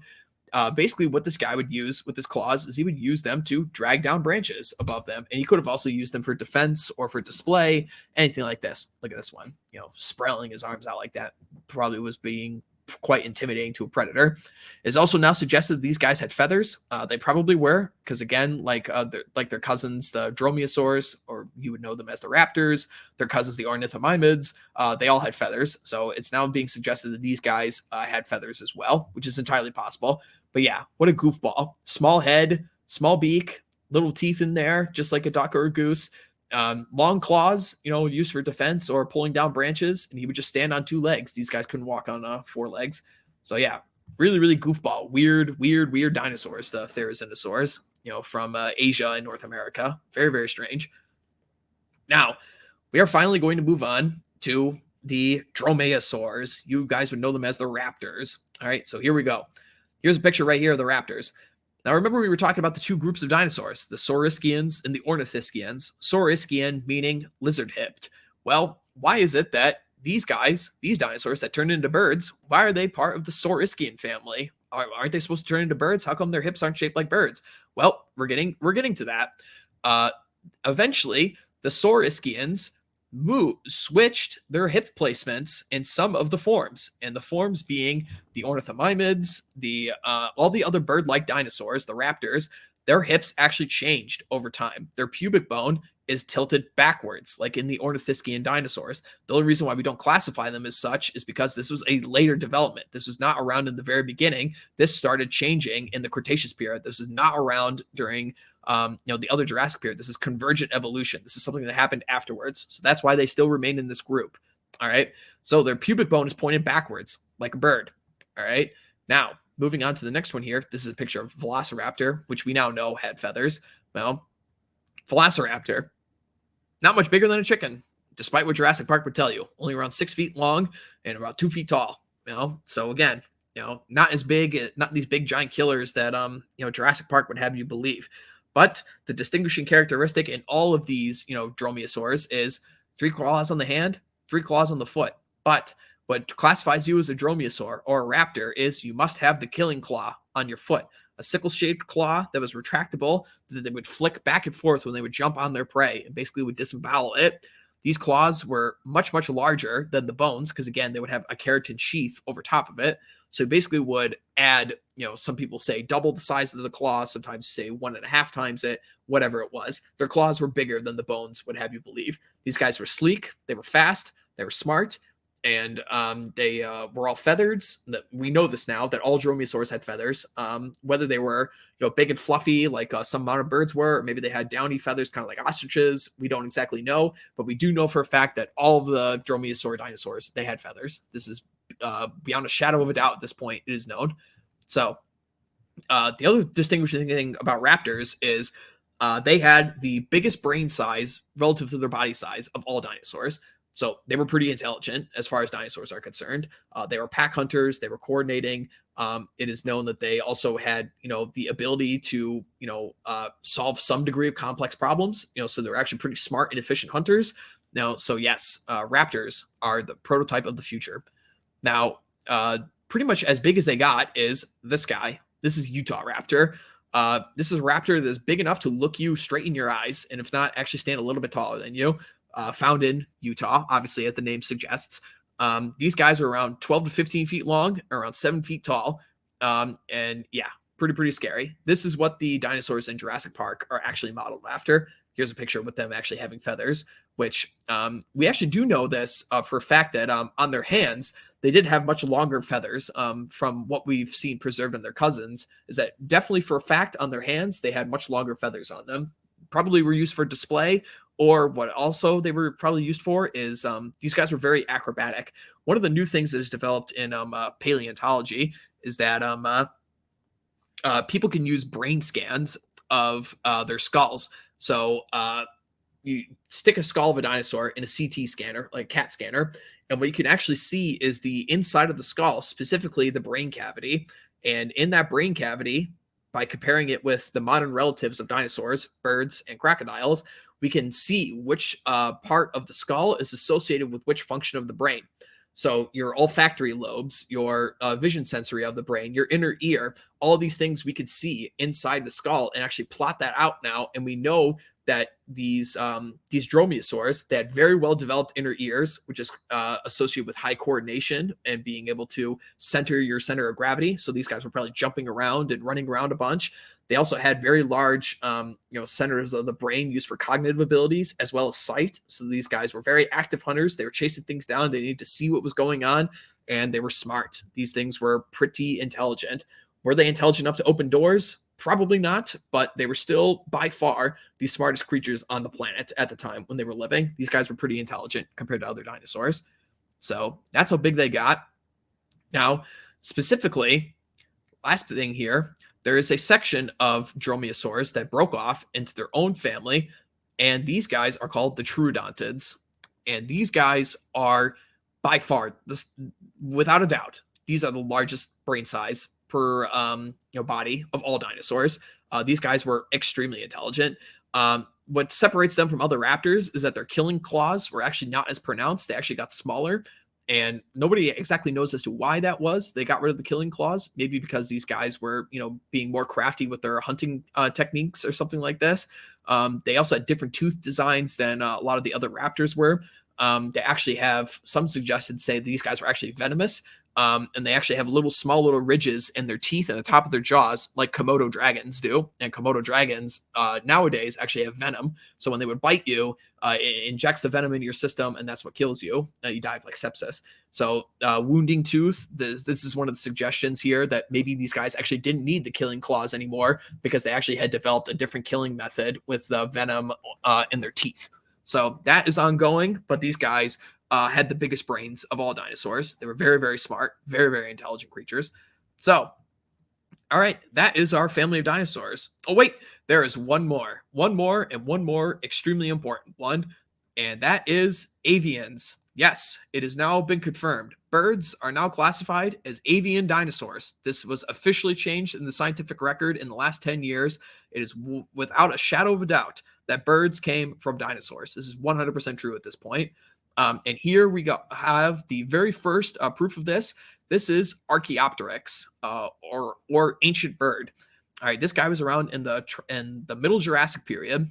Okay, and he's still a dinosaur. He still got sharp teeth in his mouth. He still got the shape of a carnosaur here. He still got claws on his hands. He still actually even has a killing claw on his foot, in the same family as raptors, because this guy broke off from the dromaeosaur family. So some of this guy's cousins would go on to become raptors, but this guy eventually is going to take to the air. He's got this is the middle Jurassic period. This guy was likely living in trees. He did not have the capabilities of powered flight. Some people are suggesting. I think he might have. He might have actually had that ability just by the shape of the wings and such. Here's the fossil right here, and you actually see this very first fossil in the Museum of Natural History in London, which I was just at a month or so ago. And that was really, really cool to see. The original fossil of Archaeopteryx is on display in that museum. There's a bunch of copies of it in museums all over the world, but the very first one, perfectly preserved like this, is on display in the museum there. It was really, really cool to see. So Archaeopteryx develops feathers. If he couldn't fly, he absolutely could glide. Was a very proficient glider. Lived in the trees. Was hunting small insects. About the size of a modern pigeon. Didn't get much bigger than that. All right, here's another picture of him. Still has teeth. Still got the claws. Still even has 3 claws on his hands. You can see right here. So not quite a bird yet, but we move on to the middle to late Cretaceous. Here's a guy called Microraptor, and Microraptor still claws on his feet. Still claws on his hands, but he actually developed 4 wings. Look at this. Look at that. So he's got wings coming out of and feathers coming out of his back legs as well. And this is what he would do. He would glide. He was a very proficient glider. He didn't have the muscles in his back legs to to do powered flight, but this is the prototype. This is the body of the future. By the end of the Cretaceous period, there were official birds recognized, like ones that people actually do classify as, birds. They classify them as avian dinosaurs now. So throughout plans like this, where we go from gliding and hiding in the trees and feathers like this, we move on to our modern birds. And modern birds, believe it or not, are actually the most successful land-dwelling vertebrates on the planet. There are more species of birds than there are reptiles. There's more species of birds than mammals. Birds inhabit every single environment on the planet. Some of them can't fly, as we know, like ostriches, emus, cassowaries, penguins. Most of them can fly. They have very birds, which they also inherited from their dinosaur ancestors. They take care of their young, like most dinosaurs did. The evidence now is very, very clear that dinosaurs are very caring parents. Birds inherited that as well. Birds also inherited 3 claws from dinosaurs. You look on any bird's foot, and it's got 3 claws on it. Look right here. Look at these finches here. 3 claws. 1, 2, 3, just like a dinosaur. All right. Raptors, birds, meaning bird of prey. They had the sharp beaks, big eyes, much like velociraptors and other raptors did. Developed the same kind of deal. So yes, dinosaurs are still walking among us to this day in the form of birds. So you go outside right now, like, yep, I saw a dinosaur. Indeed. So, well, that is my lecture here. My God, hour and 45 minutes. I'm going crazy today, man. This is a long episode of Man's Hour. Man's double hour, I guess, as it were. But, well, guys, I look forward to hearing what people have to say about this. I hope this is, informational and educational to some degree, and hope people learned something or, found a great deal of interest in dinosaurs. It's no secret that I love these things. Big fan, always have been. But yeah, so I guess I'll just wrap it up there. I look forward to reading the comments under this one. Hopefully enough people watch it. I don't know, maybe it'll only get like 100 views or something, but I don't care. I enjoyed it. I had fun. I will be back from the US event next week, so I'll have a show live as usual. Check out the Substack, check out the Old Glory Club, check out all the good stuff, and we will see you guys next time.